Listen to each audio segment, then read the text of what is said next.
Guys, അപ്പം ഞങ്ങൾ കാസർഗോഡ് എത്തിയിട്ട് ഇന്ന് ബേക്കൽ ഫോർട്ട് കാണാൻ ഇറങ്ങാന്ന് പറഞ്ഞിട്ട് ഇറങ്ങിയതാണ് കേട്ടോ. ഞങ്ങൾ എല്ലാവരും കൂടെ ജീപ്പിലാണേ ഞങ്ങൾ എല്ലാവരും കൂടെ പോയത്. ഞാൻ കുറേ നാൾക്ക് ശേഷമാണ് കേട്ടോ ജീപ്പിലൊക്കെ കയറുന്നത്. അപ്പോൾ കുറേ യാത്രയൊക്കെ ചെയ്തിട്ട് ഞങ്ങൾ അവിടെ എത്തിയിട്ടുണ്ടായിരുന്നു. ഇത് ചേച്ചിയുടെ അമ്മയാണ് കേട്ടോ. ദേ അവിടെ എത്തിയിട്ടുള്ള കാഴ്ചയാണ് കേട്ടോ ഈ കാണുന്നതൊക്കെ. ഇതൊന്നും ഞങ്ങൾ വാങ്ങിയിട്ടുണ്ടായിരുന്നില്ല. ബേക്കൽ ഫോർട്ട് കയറാൻ നേരത്ത് തൊട്ടടുത്തൊരു ഹനുമാന്റെ അമ്പലമൊക്കെ ഉണ്ടായിരുന്നു.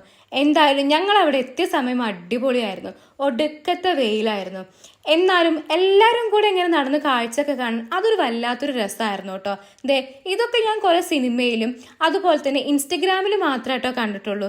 എന്തായാലും നേരിട്ട് കാണാൻ അടിപൊളിയായിരുന്നു. ഇതൊരു കുളമാണ് കേട്ടോ. എന്തായാലും കുറേ വെയിലൊക്കെ കൊണ്ടിട്ട് ഞങ്ങൾ എത്തിയത് അവസാനം ഒരു മരത്തിൻ്റെ അടിയിലായിരുന്നു. പിന്നെ അവിടെ കുറച്ച് നേരം റെസ്റ്റ് ഒക്കെ എടുത്ത് അവിടുന്ന് ടാറ്റ ബൈ ബൈ പറഞ്ഞു പോയത് ഞങ്ങളൊരു ബീച്ചിലോട്ടായിരുന്നു കേട്ടോ. അത്ര നേരം വെയിലൊക്കെ കൊണ്ടിട്ട് ബീച്ചിലെത്തിയപ്പോൾ അതൊരു ഭയങ്കര ആശ്വാസമായിരുന്നു. പിന്നെ കുറച്ച് നേരം ബീച്ചിലൊക്കെ കളിച്ചിട്ടുണ്ടായിരുന്നു.